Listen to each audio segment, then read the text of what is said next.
मुसलमान नहीं होता तो क्या इस देश के अंदर SC ST OBC आज इस हालात में होता जिसमें आज है वो? ये बिकॉज ऑफ मुस्लिम है कि इस देश के अंदर उन लोगों ने बाबा साहब को चुन करके भेजा अपने बलबूते पर, तब जाकर के बाबा साहब कॉन्स्टिट्यूशनल असेंबली में गए 9 दिसंबर। लेकिन अयोध्या में राम मंदिर, भव्य राम मंदिर का निर्माण हो रहा है और लगातार उसकी तारीफ के पुल बांधे जा रहे हैं। काशी विश्वनाथ कॉरिडोर, उसका भी उद्घाटन करने वाले हैं प्रधानमंत्री। इनको दिखाकर क्या उत्तर प्रदेश में एक और ऐसी तैयारी मथुरा की जिस तरीके से राजनीति में की जा रही है, इसका कोई असर पड़ेगा आने वाले चुनाव पर? देखिए, इन लोगों के खून मुंह लग गया है। जब खून मुंह लग गया है और ये लोग जान गए हैं कि इस देश के अंदर जो तमाम जातिगत व्यवस्था के अंदर जब इन लोगों को बांट दिया गया है, बांटने के बाद लोग आज की डेट में अपनी अपनी जाति को पकड़कर इस प्रकार से बैठे हुए हैं जैसे मान लो पैदा हुए बच्चे को आप एक पेड़ पकड़ा दो, बोलो कि बेटा इस पेड़ को पकड़ ले और इस पेड़ को छोड़ियो मत, और मरते दम तक नहीं छोड़ता है। उससे पूछे कि तुझे मिल क्या रहा है? इस पेड़ से कुछ नहीं मिल रहा है, लेकिन पकड़े रखूंगा इसको मैं। तो इन लोगों को जब इस कमजोरी का इस देश के अंदर पता चल चुका है कि ये बेवकूफ़ किस्म के लोग हैं, ये SC ST OBC, ये पकड़े रहेंगे इस पेड़ को, ये हिल नहीं सकते हैं इस पेड़ से, तो इसका जो फायदा है कौन उठा रहा है? आप देखिए, क्या आपके लोग आज IAS बन रहे हैं? क्या आपके लोग आज IPS बन रहे हैं? क्या आपके लोग कलेक्टर बन रहे हैं, इंजीनियर बन रहे हैं, डॉक्टर बन रहे हैं? नीट के अंदर लिख करके ये लोग क्या क्या दे रहे हैं, किस तरीके से इंटरप्रिटेशन कर रहे हैं, किस तरीके से आपके आरक्षण को बर्बाद कर रहे हैं।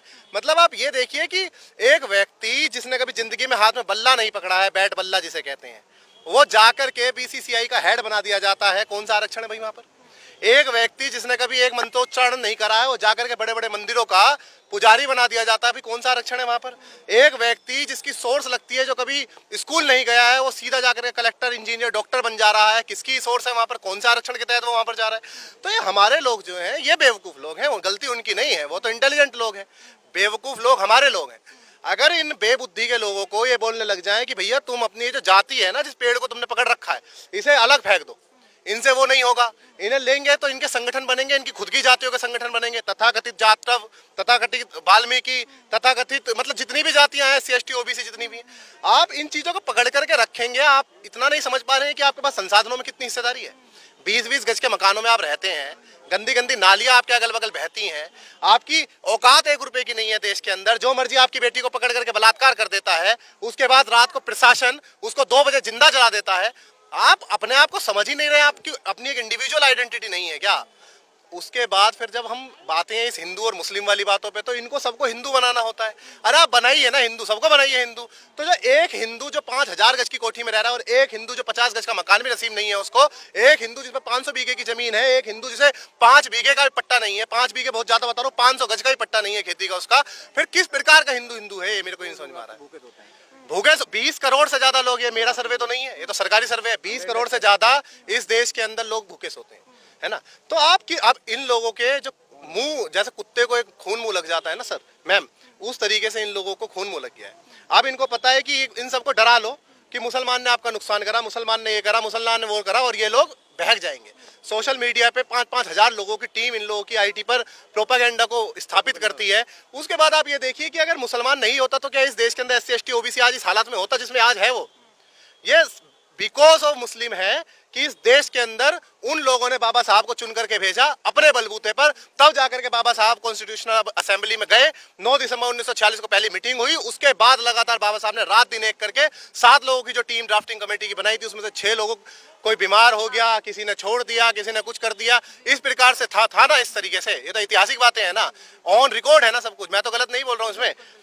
बाबा साहब ने रात दिन मेहनत करके, जो हमारे महापुरुष थे, गौतम बुद्ध, कबीर जी, रविदास जी, ज्योतिबा फूले जी, माता सावित्रीबाई फूले जी, माँ फातिमा शेख जी, हमारे छत्रपति शाहू जी, हर एक व्यक्ति को भारत के संविधान के आर्टिकल के रूप में स्थापित कर दिया, और वो हमेशा स्थापित रहेंगे। दुनिया की कोई ताकत नहीं है कि उसको हटा सके, लेकिन हमारे लोगों में इतनी बुद्धि नहीं है कि हम इस संविधान को बचाए रखें। इतना भी नहीं कर सकते हैं कि हम लोग, और क्यों? क्योंकि इन लोगों का जो जाति रूपी पेड़ इन लोगों ने पकड़ रखा है ना, वो इनसे छूट नहीं रहा है मैम, समझ रहे हैं? और जब तक वो पेड़ नहीं छूटेगा तब तक हमारे लोगों का इसी प्रकार से इस्तेमाल होता रहेगा। एक मस्जिद वो जानबूझ करके खुद ही बनवाएंगे, खुद ही अपने लोगों से तुड़वाएंगे और आपको प्रोपेगेंडा के अंदर फंसाएंगे कि भाई फलाना जाति का फलाना ये व्यक्ति वहां मारा गया है, उसको मुसलमान ने मारा है, इसको दलित ने मारा है, उसको ओबीसी ने मारा है। आप एक बात बताइए, जब हमारे समाज के लोग आते हैं सत्ता में, चाहे वो एससी हो, चाहे एसटी हो, चाहे ओबीसी हो, क्या वो अपने लोगों के लिए नहीं करते हैं? जब मुस्लिम आते हैं सत्ता में, क्या अपने लोगों के लिए नहीं करते हैं? बिल्कुल करते हैं मैम। एक आपसी भाईचारा है। साहब कहा करते थे ना कि बहुजन समाज के 4 कप्तान, दलित, पिछड़ा, आदिवासी और मुसलमान, बोलते थे ना इस बात को। तो ये कब समझेगा ये समाज? अरे 85% हम कहते रहते, लेकिन है कहाँ? बैठने को तैयार हैं क्या आप लोग? आप बताइए। आपका गुस्सा कहीं ना कहीं उन लोगों से कम है जो मेरा उनसे हाँ, गुस्सा आपका गुस्सा, और ये शायद आपके नाम के पीछे लगने वाले अम्बेडकर की वजह से है। देखिए, मेरी जाति तथाकथित जाति जाटव समाज, मैं इसे उसमें कहूँ, मेरे सर्टिफिकेट में जाटव, ब्रैकेट में चमार। चमारों ने अम्बेडकर को अपनी पपोती समझ लिया। चमार ये बोलते हैं हर जगह कि ये जो इस देश के अंदर अम्बेडकर स्टैब्लिश हुए हैं ना, वो हमारी वजह से हुए हैं। बहुत चमार, मैं सबको नहीं कह रहा हूँ, लेकिन तथाकथित चमारों का ये मानना है, उनके दिमाग के अंदर घर चुर चुके। उन्हें लगता है कि आप लीड कर रहे हैं समाज के अंदर, तो ये क्रांति और जागृति आ रही है। लेकिन मैम, ये गलत बात है। साउथ के अंदर जो क्रांति हो रही है वो कौन कर रहा है? जो वेस्ट के अंदर क्रांति हो रही है वो कौन कर रहा है? गुजरात जैसे एरिया के अंदर लाखों लोग रात भर, वहां पर आरएसएस से भी खतरनाक संगठन है गुजरात के अंदर, हम नहीं जानते, हम मिले नहीं है उन लोगों से। वेस्ट के अंदर, ईस्ट के अंदर जो, तो ये खुद जातिवाद में फंस गए हैं। आप बताइए, आप ये खुद तथाकथित जाति जो है जातिवाद में फंस गई है ना। तो आप इस तरीके से भला होगा क्या? आप बताइए। आप इसको डिमोलिश नहीं कर पा रहे हैं, आप वहां पर फिर ठेकेदारी ले रहे हैं आगे बढ़ने की बहुजन समाज के। मतलब आप देखिए किस तरीके से चल रहा है। बाबा साहब तो नहीं थे ना इस जाति से, ज्योतिबा फुले तो नहीं थे ना इस जाति से, छत्रपति शाहू जी महाराज तो नहीं थे ना। ये समझने की जरूरत है, आवश्यकता है कि तमाम समाज को, हम सबको जो रोटी बेटी का संबंध है वो स्थापित करके आगे बढ़ना होगा। जब तक हम ये काम नहीं करेंगे सर, मैम भूल जाइए कि इस देश के अंदर कोई क्रांति आ जाएगी। ये तो एक्सेप्शनल थे साहब कांशीराम की, वो आए और पता नहीं जैसे तैसे वहाँ उत्तर प्रदेश के अंदर स्टैब्लिश कर गए हम लोगों को। हमें नहीं पता कैसे कर गए वो, लेकिन कर गए वो, है ना। अब हम लोगों से वो भी नहीं संभाला जा रहा है। आप बताइए। ये आपने सारे जो पत्ते कह लीजिए आप राजनीति के, आपने एक एक करके खोल दिए, बिल्कुल सही पत्ते हैं। लेकिन सवाल अभी भी वही का वही है कि आप बेहद जागरूक हैं युवा के तौर पे। अगर देखा जाए, आप जानते हैं कि आपके अंदर कौन सी कमियां हैं। अपने अंदर की कमियों को जानना बेहद जरूरी होता है। लेकिन आपके समाज पे लगातार आप जो हमले कर रहे हैं कि समाज सोया हुआ है अभी भी, सवाल यही है कि इस समाज को जागृत करने में और कितना समय लगेगा और इसका फायदा कब तक इस तरीके से राजनीतिक पार्टियां उठाती रहेंगी। देखिए, साहब कांशीराम ने कहा था कि मुर्दों में आग फूक रहा हूँ, मुर्दों में। उन्होंने आदमी नहीं बोला था। तो साहब का मानना था कि ये तो समाज है ही मुर्दा।